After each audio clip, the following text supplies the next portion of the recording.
is a buzzword in Chinese markets these days. It all started with Evergrande and seems to have no end in sight. Well, let's take a closer look. I'm Rachel Jones and you're watching kalkinemedia.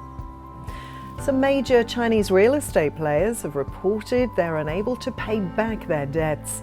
Cynic Holdings, Modern Land, China Properties Group and Fantasia Holdings are some of the names that seem to be in trouble. It now seems that some in the real estate sector of China are unable to breathe, weighed down by their debt pollution.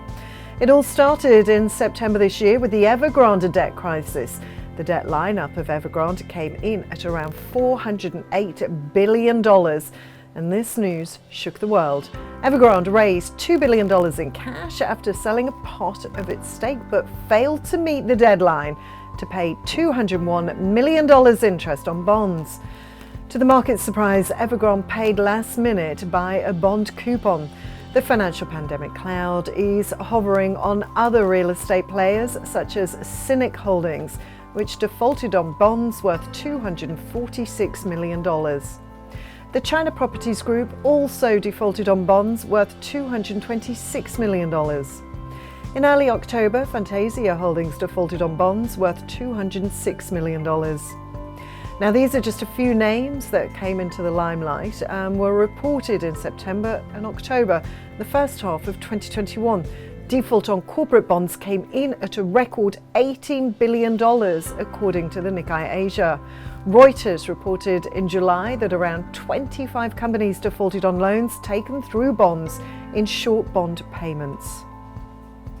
So how much is China in debt? Well, as reported by China's National Institution for Finance and Development, the nation's overall debt stands at 270.1% of gross domestic product at the end of 2020, up from 246.5% at the end of 2019.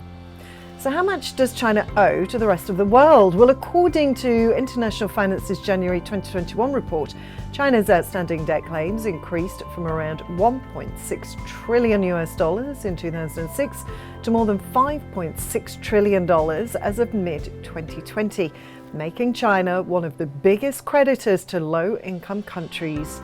The nation's overall debt stands at 270.1% of GDP at the end of 2020.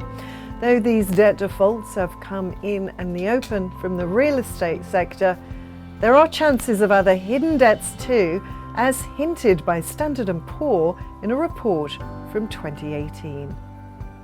Now, if you like this information, please press the bell icon to get notifications for our other videos. You can also subscribe to our channel. I'm Rachel, signing off for kalkinemedia.